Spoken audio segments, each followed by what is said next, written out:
আর এই মুহূর্তে যে খবরের দিকে নজর রাখতে হচ্ছে, মুরগির পরিবহন বন্ধের ডাক, পুলিশি জুলুমের অভিযোগ তুলছে ব্যবসায়ীরা এবং ধর্মঘটের হুমকি ব্যবসায়ীদের পক্ষ থেকে। আজ রাত থেকে সরবরাহ বন্ধের হুমকি দেওয়া হয়েছে, অর্থাৎ গতকাল থেকে এই অভিযোগ কিন্তু চলছিল এবং আজ রাত থেকে সরবরাহ বন্ধের হুমকি। রাজ্য জুড়ে মুরগি সরবরাহ বন্ধের হুমকি। ব্যবসায়ীরা তারা হুমকি দিয়েছেন যে আর কিন্তু এই পোলট্রি বাজারে আসবে না। আরও বিস্তারিত জানবো, আমাদের সঙ্গে রয়েছেন আমাদের প্রতিনিধি অরূপ ঘোষ। অরূপ, ঠিক কি জানতে পারছো?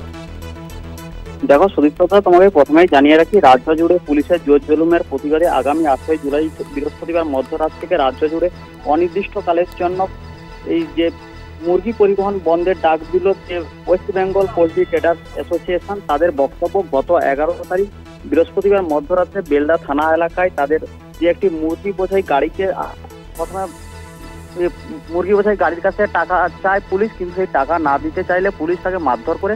আর তারই প্রতিবাদে ইতিমধ্যে যে মুরগি ট্রেডার্স অ্যাসোসিয়েশন রয়েছে তারা বিভিন্ন দলীয় কর্মসূচি নিয়েছে, কারণ আজ অর্থাৎ বৃহস্পতিবার মধ্যরাত্রির পর থেকে তাদের যে গাড়িগুলি রয়েছে পোলট্রি গাড়িগুলি, সেগুলি তারা বন্ধের ডাক দিয়েছে। ফলে যে মুরগি সরবরাহ হয় বিভিন্ন এলাকায় সেই জায়গাগুলিতে বন্ধ প্রভাব পড়বে, ফলে মুরগির চাহিদা বাড়ছে, সমস্যায় পড়তে পারে সাধারণ মানুষজন।